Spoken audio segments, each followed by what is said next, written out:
L'hebdo politique. Bonsoir et bienvenue dans l'hebdo politique, votre rendez-vous politique du dimanche sur Radio Sensation, épisode 179. Ce soir, nous recevons Jean-Michel Fourgousse, le maire d'Elancourt.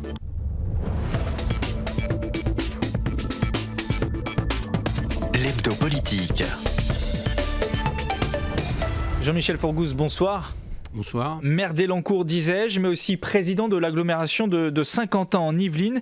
Est-ce que vous pourriez dire aujourd'hui, après 8 mois de crise, pour paraphraser François Fillon en 2007, que vous aussi, vous êtes aujourd'hui à la tête d'une agglomération qui est en situation de faillite financière? Il le disait, lui, à l'époque, quand il avait été choisi Premier ministre pour parler de l'État français. Est-ce que vous pourriez dire la même chose pour Saint-Quentin en Yvelines?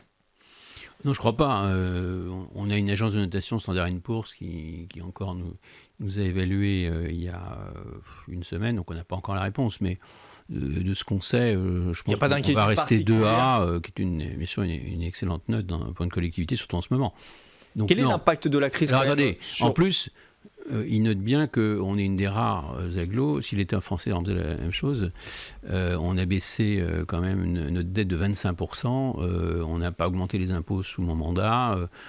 J'aimerais bien que le gouvernement français puisse dire la même chose. Pas d'inquiétude financière pour Saint-Quentin-en-Yvelines, mais cette crise a quand même un coût pour les finances des collectivités. Est-ce que vous pouvez mesurer, vous, sur Saint-Quentin, le coût de cette crise? On a déjà perdu 20 millions.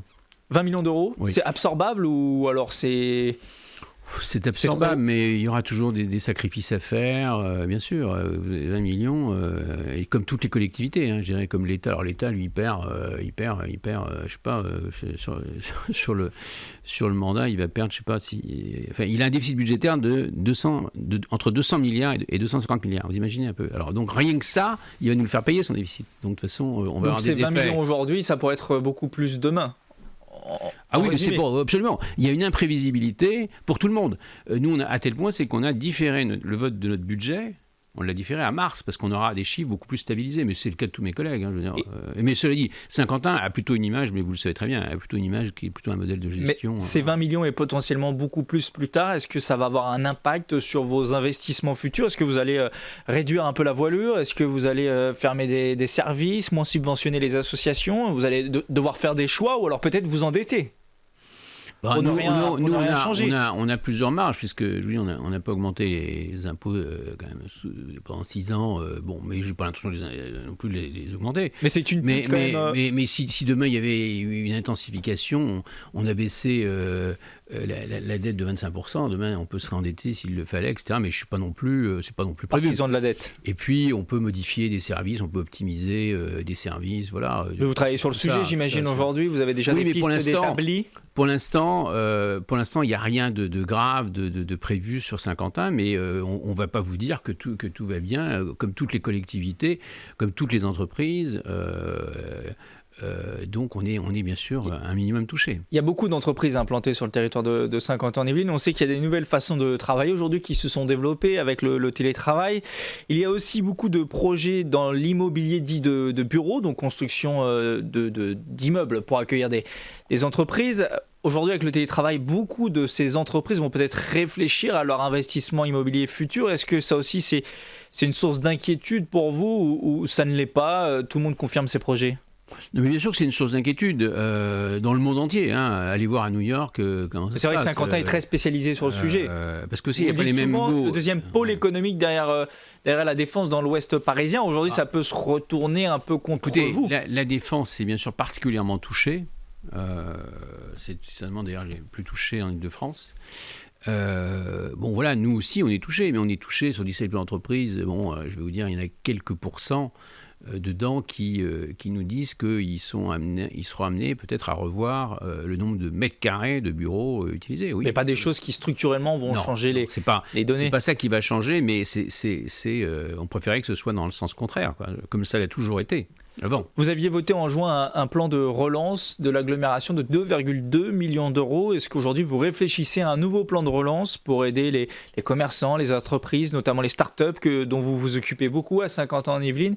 Ces 2,2 millions d'euros, c'était au moment du déconfinement. Là, on est reconfiné. Ça va durer encore des semaines et des semaines, même si on commence à voir le bout du tunnel. Mais ça ne doit plus être suffisant, cette somme-là. Non, mais pour chaque population, c'est vrai, ça commence bien sûr aux retraités. Il y a un certain nombre de mesures, d'abord de suivi, parce que c'est quand même la population qui a été la plus ciblée. Nos retraités, bon, il y a eu pas mal d'actions, bien entendu, aussi avec le conseil départemental. Enfin, il y a aussi un suivi des tests quand même, qui était très fort sur eux, et bien sûr un suivi. Deuxièmement, les petits commerçants, eux, sont très exposés. Alors, il y a 3 cas chez les commerçants. Il y a ceux qui s'en sortent très bien, il ne faut pas se leurrer, c'est l'alimentaire, qui sont très peu touchés en fait. Il y en a même quand même amélioré leur résultat. Parce que c'est ceux qui sont qualifiés d'essentiels et qui n'ont jamais fermé. Oui. Donc voilà, dans l'économie, il y a quand même un secteur qui, bien sûr, bon. Mais pour tous ceux qui ont des difficultés, il y a le secteur aussi qui a un certain secteur aussi de services, notamment au numérique, qui a très bien travaillé en télétravail. Il faut dire, c'est le télétravail qui a en fait, il y a une étude sur 130 pays qui montre que c'est le télétravail qui a été la meilleure mesure pour protéger les gens contre le Covid, qu'ils ont pu continuer à travailler, etc. Ils ont continué à faire du PIB, donc à produire la richesse, donc à protéger le pays. Donc ça, voilà. Et donc ma question porte plutôt sur ceux qui sont en difficulté. Est-ce que vous allez donc voter le premier un nouveau plan ? Un premier tiers qui n'est pas touché, l'alimentaire et puis quelques segments d'entreprises. Deuxième cas, des entreprises qui ont eu une conversion, je parle des commerçants, très e-commerce, et effectivement, ils vont passer entre les gouttes. Bien sûr, ils ont une baisse dans leur chiffre d'affaires, mais ils vont passer. Et ça va aller, et pour les autres. Et dans ce deuxième tiers aussi, ils livraient à domicile, pour certains qui livrent à domicile, etc. Bon, tous ceux qui ont fait cet effort, bien entendu, vont, à mon avis, passer la barre, surtout si le vaccin arrive prématurément par rapport aux prévisions, j'espère que ce sera vrai, dès janvier. Alors nous, on prépare une structure d'accélération de la distribution, voilà, mais bon, bref. Et troisième tiers, là, oui, il faut le dire. Vous savez, moi, je sais dire les choses qui vont bien, je sais dire les choses qui vont mal. Bien sûr, le troisième tiers nous inquiète beaucoup plus. Et c'est on l'aide, mais les plus anciens, les moins au fait des technologies. Vous l'avez aidé avec ce fonds de relance de 2,2 millions d'euros. Ma question, Jean-Michel Fourgou, c'est de savoir est-ce qu'il y aura un nouveau plan qui est dans les tuyaux ou vous n'avez pas les moyens aujourd'hui de le faire, ce qui peut se comprendre. Il y a l'État, la région qui agit aussi en ce sens. Est-ce que vous allez voter un nouveau plan de relance ou pas ? Mais par exemple, il y a un produit, je vais vous répondre, il y a un produit qui s'appelle Shop in Sky. Shop in Sky, c'est la nouvelle application qui permet à nos commerçants qui n'ont pas cette culture numérique forcément d'avoir leur propre système d'e-commerce, de bénéficier d'une autre qu'on a construit à Saint-Quentin. Ils peuvent mettre 100 références de produits et donc nous, et comme ça les gens peuvent commander en ligne et faire ce qu'on appelle le click and collect. C'est quand même et on invite tout le monde à télécharger cette application, tous les Saint-Quentinois et autres à le faire, mais j'insiste sur ce plan de relance. Est-ce que vous allez pouvoir aider tous ceux le plan de relance sont soumis encore à des grandes difficultés? Mais le plan de relance, c'est plein de choses. Les non essentiels, comme on dit. C'est d'abord d'exonérer tout de même des charges sociales les petites entreprises qui avaient des collaborateurs dans la période de fermeture. Ça coûte cher d'ailleurs, mais ça se fait quand même, d'abandonner les loyers et de trouver des subventions. Enfin, il y a des commerces. C'est ce que vous faites là en ce moment bien sûr, il y a des commerces qui ont eu des subventions. C'est pas seulement 1 000 euros. Il y en a qui c'est même en plus de 10 000 euros, etc. Bon, il y a plein de produits qui ont été créés. D'une part par la région qui effectivement est certainement la plus active, il faut quand même le dire. Saluée, souvent son action saluée par tous. Oui, franchement, Pécresse là-dessus, rien à dire, qu'elle continue comme ça. Valérie Pécresse, la présidente de la région. Voilà, oui, bon, là-dessus, très opérationnel.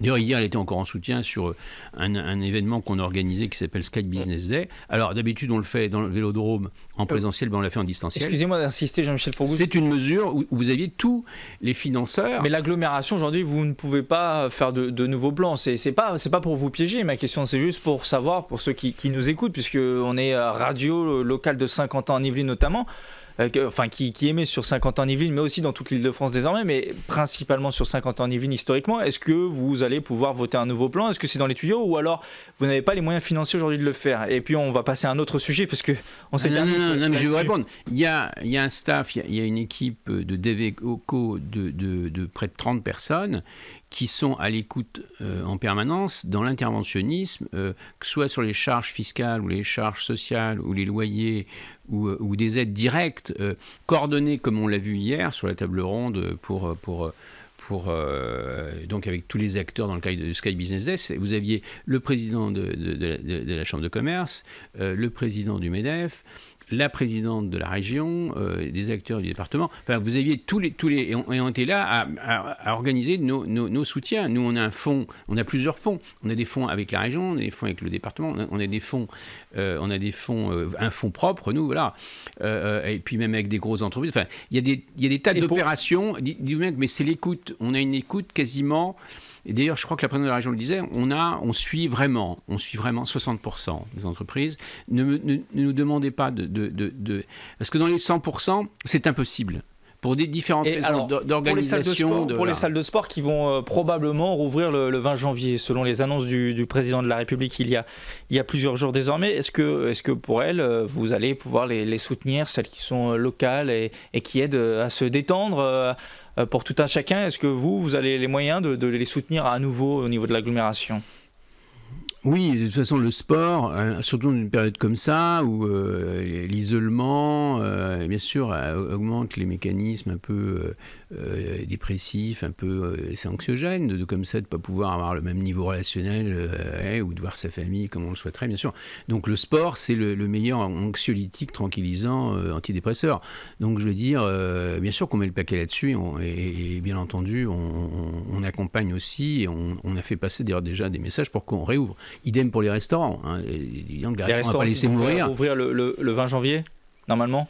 Pas de mais on met la pression. Mais en même temps, il faut se dire les choses. C'est que les restaurants, vous le savez, malheureusement, ce qui joue contre nous là-dessus, c'est que c'est dans les restaurants où vous avez visiblement un niveau d'activation de ce virus qui est très fort. Forcément, c'est pour ça, c'est pas pour emmerder le monde mais le gouvernement là-dessus, il faut Bars et discothèques ne pourront pas rouvrir. En tout cas, on n'a pas de date précise pour le moment.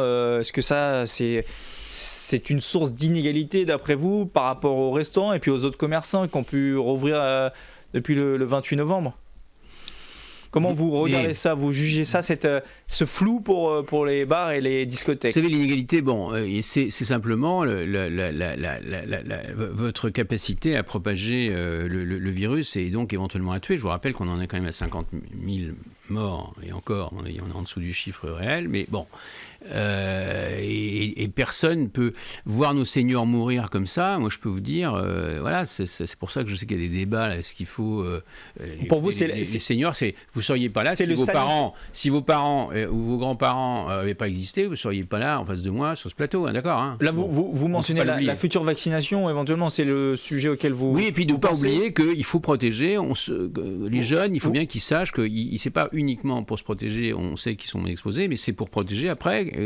Vous, s'il y a un vaccin fin décembre, début janvier, vous allez vous faire vacciner, Jean-Michel Francous? Immédiatement. Je vous rappelle quand même que la variole, si les gens l'ont oublié, la polio, heureusement qu'il y a eu BCG pour tous nos enfants qui est obligatoire aujourd'hui.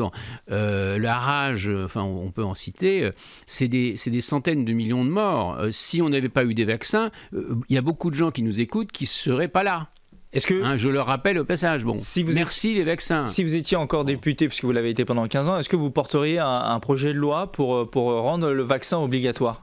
Mais le problème du vaccin obligatoire, c'est pas pour soi, c'est pas l'individu qui doit réfléchir à ça pour lui-même. Il doit réfléchir, il doit protéger la vie d'autrui. C'est du droit et ça peut même devenir pénal. Donc vous pouvez pas comme ça. Si à un moment donné on voit que par votre irresponsabilité vous n'avez pas protégé une personne et que vous lui avez transmis ce virus. C'est bien sûr très délicat. Mais écoutez, moi je ne veux pas le rendre obligatoire. C'est au Parlement. Comme le chef de l'État. C'est le Parlement qui doit décider de ça. Moi, le chef d'État a dit qu'il ne souhaitait pas le rendre obligatoire. Ça ne sera pas le cas du coup visiblement, mais en tout cas vous invitez les gens à ne pas avoir de crainte et à se faire vacciner le jour où il y aura un vaccin. Ah oui. Non, mais attendez, en plus c'est la seule solution pour que l'économie redémarre. Vous êtes dans le pays de Pasteur, quoi. Bon, faut être quand même. Vous êtes dans le pays. Enfin, je sais pas. On est je crois dans Paris-Saclay ici, dans une des plus belles plateformes d'innovation au monde, dans les 8 plateformes de Pôle MIT. Bon. Mais quand les jeunes scientifiques, c'est une des premières universités scientifiques ici, quand on entend ce discours anti-virus, franchement, dans le pays qui est classé numéro 1 mondial en mathématiques. par le classement de Shanghai. Vous imaginez, c'est très scientifique. Bon. Franchement, quand ces gens-là qui font leurs études entendent quelquefois, bon, voilà, c'est préoccupant. Je dis, bon, moi, je ne suis pas là pour juger. Je vous dis simplement, c'est préoccupant et que les gens se préparent, parce que de toute façon, le vaccin, il y a 3 vaccins qui sont aujourd'hui validés par la communauté scientifique internationale. À un moment donné, voilà, il faut prendre des décisions. Et il y a la Commission européenne qui commande beaucoup de vaccins. On aura des vaccins près d'1,5 visiblement. milliard qui sont en commande en ce moment. Chacun des Européens pourra se faire vacciner. Et il y aura une structure certaine. à Saint-Quentin qui sera organisée pour les volontaires, bien entendu. Une structure, c'est-à-dire que vous êtes en train de réfléchir On est en train de préparer une structure. pour diffuser le vaccin et pouvoir vacciner les gens. Avec un point central qui sera certainement, a priori, le Vélodrome, parce qu'il est il donne des moyens, bien sûr, c'est important de la tester avec des tests. Il y a encore d'ailleurs, mardi, mercredi, il y a une autre nouvelle campagne de tests, mardi, mercredi, au Vélodrome. Vous pouvez y aller, voilà, vous êtes testé en 20 minutes. Voilà.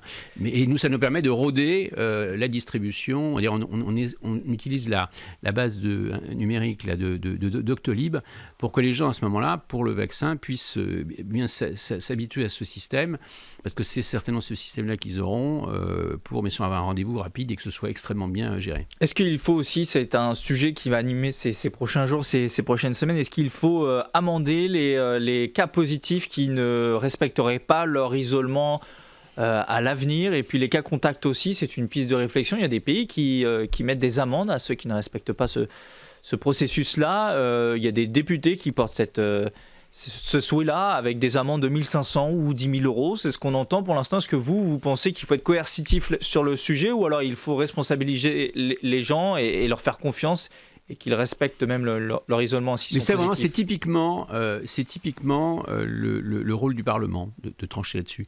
Regardez à Taïwan, 15 millions d'habitants, 7 morts seulement. 7 morts seulement. Pourquoi ? Parce que testés fortement tout de suite. D'abord, ils ont fermé le pays tout de suite. Si on l'avait fait en France, on n'aurait pas eu ce genre de problème. Bon. Ensuite, testé. Ensuite, bien sûr, soigner, bien sûr, très vite, mais isoler, bien sûr. Voilà. Et puis, et le tracking, c'est-à-dire une culture numérique très forte qui joue un rôle. C'est-à-dire qu'on sait très bien que le type qui a été contaminé, on peut... Bien et sûr, vous, pour vous, c'est une bonne politique, ça ? Mais 7 morts sur 15 millions, vous en êtes à 50 millions de morts en France, avec le grand discours sur les droits de l'homme. C'est bien le grand discours sur les droits de l'homme. Simplement, voilà, vous assumez. Je pense que vous auriez eu les mêmes méthodes. Alors, je vous rappelle que Taïwan, c'est pas la Chine communiste, hein, c'est la Chine libérale. Voilà. Hein, d'accord. Pas... Mais donc, du coup, vous pensez qu'il faut amender ceux qui ne respecteraient pas leur isolement futur. Il faut leur donner, je pense, une incitation forte. Alors maintenant, c'est au Parlement à décider de ça. Est-ce que vous avez, par exemple, l'application Tous Anti-Covid, je crois que c'est son nouveau nom. Bon, le nom n'est peut-être pas le bon. Est-ce que vous l'avez téléchargé, vous ? Oui, parce que j'ai été cas contact, je crois, 2 fois quasiment, parce que comme je vois beaucoup de monde, je peux vous dire, il faut arrêter toute votre activité pendant la période où vous êtes cas contact. J'ai passé 8 tests. Hein, vous savez. Jean-Michel Forgbosson, on va passer à un autre sujet qui fait l'actualité aussi en ce moment, c'est la loi sur la sécurité globale et le fameux article 24 qui empêcherait, selon certains, de pouvoir exercer son droit démocratique de filmer les forces de l'ordre, notamment ceux qui pourraient commettre des bavures policières. Il y a beaucoup de bavures policières en ce moment avec cette vidéo qui a beaucoup choqué de monde, avec des policiers qui ont passé à tabac très clairement un homme dans le 17e arrondissement dans son lieu privé. Est-ce que vous pensez que cette loi sécurité globale est une bonne loi et qu'il faut la maintenir en telle dans un tel état? Je ne sais pas, moi j'ai un petit peu voyagé, je vous avoue qu'il y a un respect de la police dans les autres pays qu'on ne retrouve pas en France. Bon, il faudra peut-être s'interroger un moment donné pourquoi. Deuxièmement, vous savez, il faut regarder les chiffres à un moment donné. Hein. Il y a 11 000 blessés chez les policiers, 60 suicides. Vous êtes sûr qu'en face, même si bien sûr la police doit être exemplaire, ça va de soi, tout le monde est d'accord là-dessus. Et s'il y en a un qui a fait un abus, il doit être condamné, effectivement, c'est autrement pour l'image de la police, c'est fondamental. Mais quand vous avez un policier, une policière, je crois, qui a été traînée, qui a été démembrée, vous vous rendez compte, mais vous êtes sûr que les policiers, ils pratiquent des trucs comme ça voilà. Une policière démembrée, une policière qui a été traînée, accrochée à une voiture, je ne sais pas, enfin je ne me souviens plus de cette histoire, il y a quelque temps, enfin bon, et puis vous avez avez vu, mais on leur fonce dessus donc, dans un contrôle. Attention, vous êtes favorable à cette loi qui, pour vous, protège mieux les policiers, notamment sur les réseaux sociaux. Les policiers ne peuvent plus avoir leurs enfants dans une école, les enfants sont menacés, les policiers doivent déménager. Dans certaines activités, il ne faut pas qu'ils disent le métier, donc c'est une honte. Tout ça pour 1500 € de salaire. Mais attendez, attention. Si maintenant on n'a plus besoin des policiers, mais qu'est-ce que c'est que ce discours anti-policier? C'est pas forcément ça, c'est sur les libertés publiques. Il y a un taux, il y a un taux d'abrutis, excusez-moi, il y a un taux de gens à problème partout.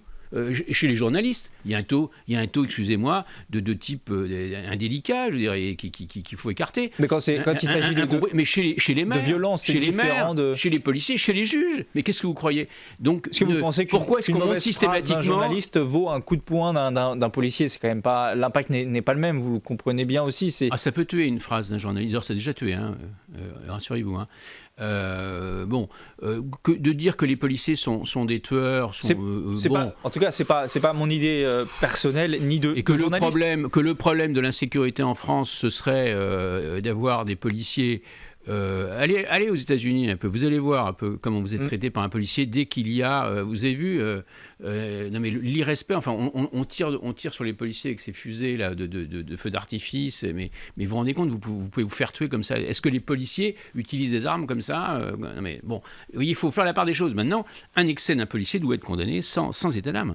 Et une dernière question sur cette interdiction pour certains de pouvoir filmer et qui serait nuisible à la démocratie, aux libertés publiques, les policiers en intervention. Vous êtes favorable à la vidéoprotection, c'est l'un de vos objectifs, c'est 200 caméras d'ici la fin de votre mandat en 2026 pour Elancourt. Il y a aussi les drones qui vont être développés de manière beaucoup plus importante, c'est le commissariat de l'agglomération à Elancourt. Dans le cas des JO aussi. Est-ce que vous ne trouvez pas ça un peu paradoxal d'un côté d'encourager la vidéo et puis de l'interdire pour les citoyens? Pas l'interdire, mais en tout cas de limiter la diffusion. Est-ce que quelques iPhones qui filmeraient des policiers à voir avec des drones dans les ciels, des caméras un peu partout, est-ce qu'on n'est pas sur quelque chose du caméra où la balance est un peu simplement, ce que je remarque, inégal. Ce que je remarque, avant il y avait un débat gauche-droite. Aujourd'hui, a priori, les communes de gauche aussi, par exemple, ils étaient contre les policiers municipaux. Maintenant, ils prennent des policiers municipaux. Alors, même la ville de Paris maintenant pour avoir des policiers municipaux. Alors après, selon ce projet de loi, les polices municipales armées. Alors maintenant, ils sont pour. En tout cas, un certain nombre voilà. Donc, vous voyez tout ça. Les drones, bien entendu, les drones, vous avez les voyous qui les utilisent, les policiers qui n'ont pas de drones. Attendez, vous imaginez. Non, mais là, faut atterrir. Non, mais attendez, les Français, il y a des moments, il faut leur dire atterrissez, parce que votre pays là. Si vous voulez que ça continue comme ça, alors ok, mais la prochaine fois vous votez puis vous mettez l'extrême gauche au pouvoir et puis comme ça, et puis bien sûr toute l'élite économique part immédiatement. À ce moment-là, vous verrez comment on paye les retraites des gens, comment on crée des emplois. Je suis sûr que ces gens-là, ils savent. Quand on voit leurs résultats en matière de création d'emplois marchands, c'est vrai que c'est éblouissant. Donc je vous dis, je conseille à tous ces gens-là d'arrêter d'exciter les uns contre les autres. Les Français, le talent qu'on demande à un dirigeant, c'est de rassembler. Pas de diviser, c'est de bâtir et de pas démolir. Et donc, voilà. Et la police, la sécurité, les moyens de sécurité doivent être les plus modernes possibles, comme dans tous les pays. C'est pas la France qui a inventé un système de sécurité. C'est vrai en Europe. Allez voir en Europe, allez voir aux États-Unis, allez voir dans les pays. Alors, je vous parle même pas de la Chine communiste. Les États-Unis, je ne vous parle même pas de la Chine communiste. Tous ces gens de gauche là qui vous donnent des leçons de morale, dites-moi, a priori le communisme, allez voir ce que ça donne. Puis chez Poutine, c'est pas non un ancien pays libéral. Allez voir un peu. Vous parliez a priori l'Europe, le reste soft. La France a des systèmes qui sont à peu près à la moyenne européenne, et c'est vrai que c'est pas normal d'aller montrer sur les réseaux sociaux des policiers pour qu'ensuite on aille, souvenez-vous, dans les Yvelines, il y a 2 policiers qui ont été Magnanville en 2016. A priori, il n'y a pas des policiers qui ont fait ça sur des jeunes, je vous rappelle quand même. Il nous reste 2 minutes. Je voudrais juste passer à un sujet beaucoup plus fédérateur. Vous parliez vous-même du rôle d'un politique de fédérer, mobiliser. C'est les JO 2024. La colline d'Elancourt devrait accueillir normalement les épreuves de VTT, sauf catastrophe. On attend encore la validation, la dernière validation de l'Union cycliste internationale et du Comité international olympique pour le 17 décembre. C'est possible encore que la colline d'Elancourt n'accueille pas les épreuves de VTT, où on peut dire d'ores et déjà que c'est acté. Moi je suis pas langue de bois, je veux dire les choses telles qu'elles elles sont. Chamonix a postulé. Oui, c'était il y a un an et demi, il y avait ces débats-là. Là-dessus, Valérie Pécresse a été très ferme, elle a mis le point sur la table. Donc vous accueillerez les JO 2024. Ça a été très direct, ça a été rétabli. Je pense qu'aujourd'hui, il n'y a plus de problème. On aura 4 sites olympiques. Et je vais vous dire, il faut des conditions de sécurité importantes, parce qu'il faut voir un peu, c'est quand même, c'est bien entendu, comme on l'a fait. D'ailleurs, vous savez, il y avait des drones pour la Ryder Cup, il y avait 2 drones, un hélicoptère bourré d'électronique, etc. C'est rien d'extraordinaire. Enfin, il ne faut pas faire tout un monde de ces gens qui ne connaissent pas grand-chose et qui vous font des interprétations au nom des droits de l'homme. Vous parlez, attendez, on est dans les normes européennes, on ne fait pas de choses extraordinaires. Il nous reste une minute, je voudrais juste avoir votre avis sur certains opposants à ce projet de Colline Delancourt, avec les élus écologistes notamment qui s'inquiètent des travaux qui pourraient être faits sur la colline. Qu'est-ce que vous répondez ? Il n'y a pas d'inquiétude, tout ça est une affaire juste politicienne.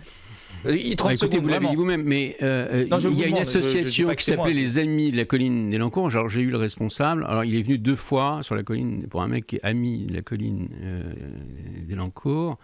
Non, de la revanche. Il ne sait pas que ça a changé de nom depuis 10 ans quand même. Oui. Bon. Et c'est lui qui a foutu le bordel là-dessus. Vous voyez. Bon, alors, y a pas tout ça parce que ça se vend auprès des journalistes. Voilà, ça se vend. Et je vous pose la question. Le mot écologie, il suffit de prononcer ce mot-là, alors tout le monde là, est à genoux, etc. Bon, et il a vendu ça, il a foutu un bordel pas possible. Chamonix, ça fait de la surenchère. Enfin, on a perdu beaucoup de temps. Ça va coûter beaucoup plus cher que prévu. Voilà, c'est tout. Combien ?